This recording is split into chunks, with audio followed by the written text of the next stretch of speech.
और अब बात करेंगे सियासत की। नागपुर में कांग्रेस की महारैली की तैयारियां जोरों पर हैं। 28 दिसंबर को पार्टी के स्थापना दिवस पर यहां दिग्गजों का जमावड़ा लगेगा। और इसी बीच शरद पवार ने कहा है कि चुनाव के नतीजों से पहले इंडिया गठबंधन में पीएम उम्मीदवार की कोई जरूरत नहीं है।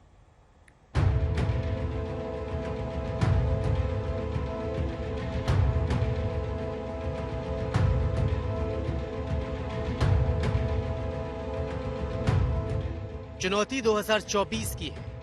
काउंटडाउन शुरू हो चुका है, तैयारियां फुल स्पीड में है।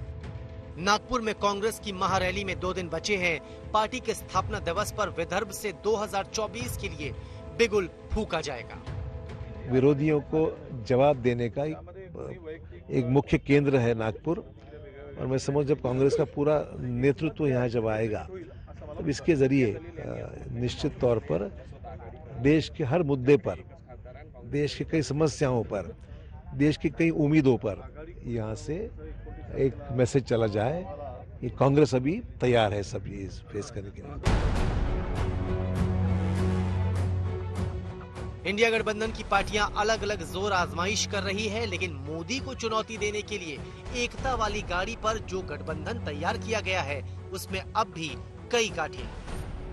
दिल्ली की बैठक में ममता बनर्जी ने पीएम उम्मीदवार के लिए मल्लिकार्जुन खड़गे का नाम प्रस्ताव किया था, लेकिन अब शरद पवार कह रहे हैं कि चुनाव से पहले चेहरे की कोई जरूरत नहीं है। 1977 से इलेक्शनला निवडणुकीमध्ये कुणी एका व्यक्तीनं प्रोजेक्ट केलेले नाही। त्या निवडणुकीचं आणखीन एक वैशिष्ट्य आहे, निवडणूक झाल्यावर पक्षाची निर्मिती झाली आणि निवडणूक झाल्यावर मोरारजी देसाईंची निवड झाली। निवडणुकीच्या आधी मोरारजीबाईंचं नाव सुद्धा कुठं नव्हतं, आणि त्यामुळे कोणाचे प्रोजेक्ट केले किंवा कोणाचे नाही केलं तर त्याचे परिणाम होत नसतात। लोक बदल करण्याच्या मनस्थितीमध्ये आले असतील तर लोक निर्णय घेत असतात।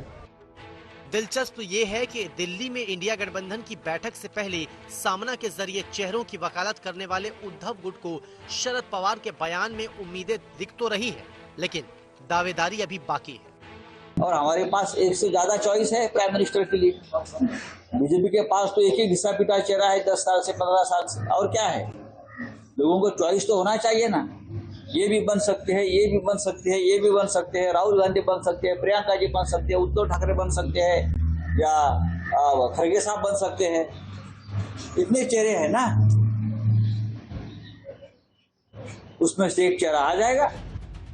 दूसरी ओर बीजेपी शरद पवार के बयान पर चुटकी ले रही है।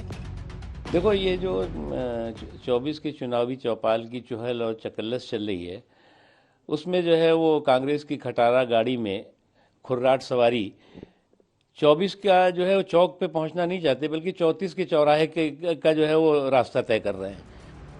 इस बीच अजित पवार ने चाचा शरद पवार के खिलाफ मोर्चा खोल दिया है। कह रहे हैं कि आपने 38 साल की उम्र में जो काम किया वो मैंने 60 में किया। आज वेगळी राजकीय भूमिका घेतली आहे। माझे विचार अतिशय स्पष्ट असतात आणि मी तर 60 वर्षाचा पार झाल्यावर गेलो। काही तर त्यावेळेस 38 वर्षी घेतली। आपण पाठिंबा दिला। 2 दिन पहले शरद पवार ने बिना नाम लिए भतीजे अजित पवार पर हमला किया था और कहा था कि 1978 में जो हुआ वो बगावत नहीं था, बल्कि आपसी सहमति से लिया गया फैसला था। दरअसल अजित पवार अक्सर ये कहकर अपनी बगावत को सही ठहराते हैं कि 1978 में भी शरद पवार ने 40 विधायकों के साथ बगावत करके वसंत दादा पाटिल की सरकार गिरा दी थी। आज तक ब्यूरो।